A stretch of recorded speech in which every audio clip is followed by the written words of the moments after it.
मित्रों, सत्य एक ही है, शाश्वत एवं सनातन।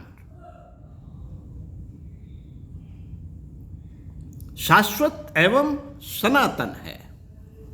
आइए इस विषय पर हम वाङ्मय 50 से महात्मा बुद्ध के अविस्मरणीय कथा प्रसंगों से पढ़कर सुनाते हैं। लेखक पंडित श्री राम शर्मा आचार्य। श्रावस्ती नरेश चंद्रचूड़ आपका दर्शन करना चाहते हैं।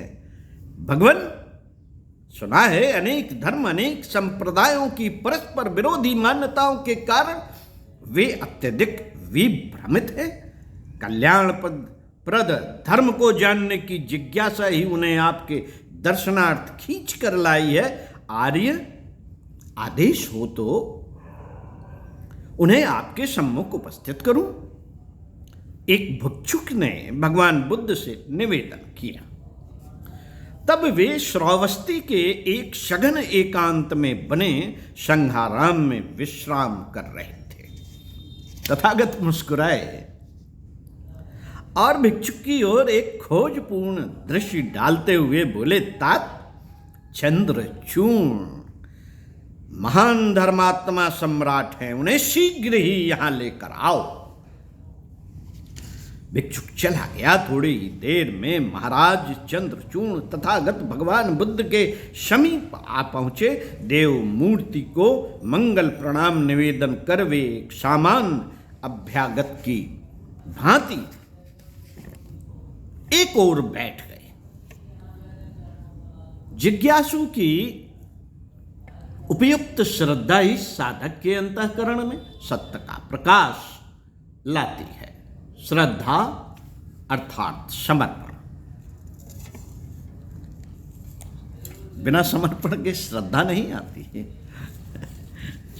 श्रद्धा अर्थात समर्पण। अपने मन को कोरा कागज बनाकर प्रस्तुत करना ताकि सत्य का प्रतिबिंब उसमें यथावत झांक सके। भगवान महाराज की विनम्रता से प्रभावित हुए बिना न रह सके। उन्हें इस बात का हार्दिक दुख भी हुआ कि व्यक्ति को श्रद्धा का तथा कथित स्वार्थी और संप्रदायवादी साधु संत किस तरह शोषण करते हैं। व्यक्ति की श्रद्धा का ही शोषण किया जाता है तथाकथित स्वार्थी और संप्रदायवादी साधु संत के द्वारा। श्रद्धा से सत्य की प्राप्ति होती है, संदेह नहीं, किंतु बुद्धहीन श्रद्धा जहर मिले दूध की तरह अभिशाप भी है, जो शिष्य और मार्गदर्शक दोनों का ही अहित करती है। बात थोड़ी टेढ़ी है मित्रों, बात थोड़ी टेढ़ी थी।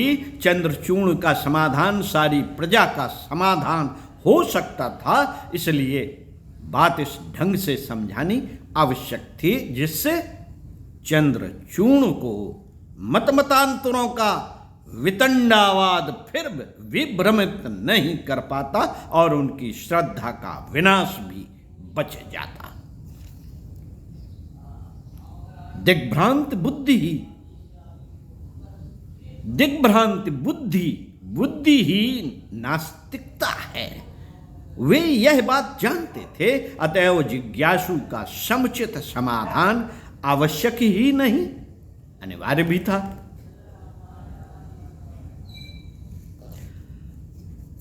साथियों, उस समय तो उन्होंने महाराज के विश्राम की व्यवस्था कराई और सामान्य कुशल मंगल की चर्चा तक ही विचार विमर्श सीमित रखा, किंतु जैसे ही प्रातःकाल हुआ, संघाराम में निवास करने इस स्नातक अभ्यागत यह देखकर आश्चर्यचकित रह गए कि वहां एक मोटा बलवान हाथी खड़ा है और एक ओर श्रावस्ती के अनेक जन्मांध बैठे हुए कुछ चर्चा कर रहे हैं।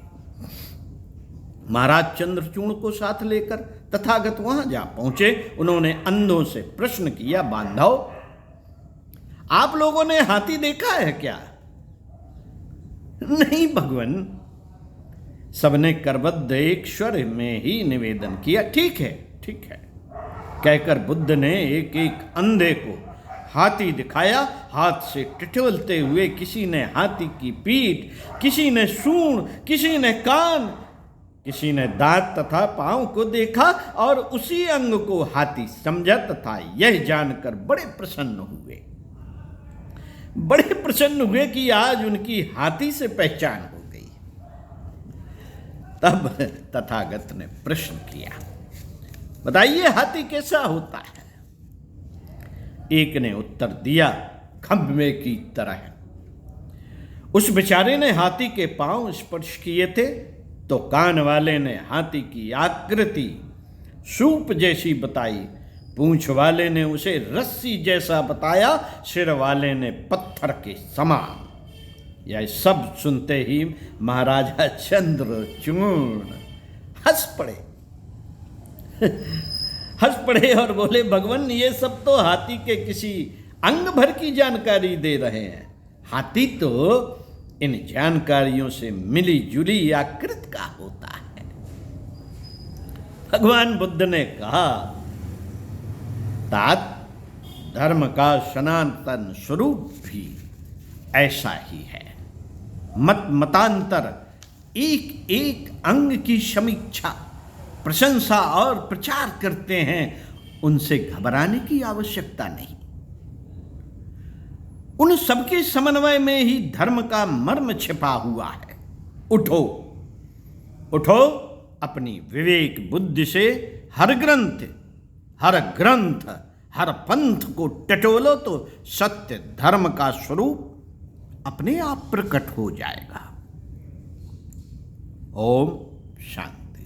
स्वाध्याय, सत्संग, चिंतन, मनन करने योग्य साथियों आगे पढ़कर सुनाएंगे। सफलताएं टिकी हैं प्रचंड मनोबल पर। भगवान बुद्ध के जीवन के अविस्मरणीय कथा प्रसंगों से। ओम शांति। प्रणाम। आज का दिन शुभ हो आपका।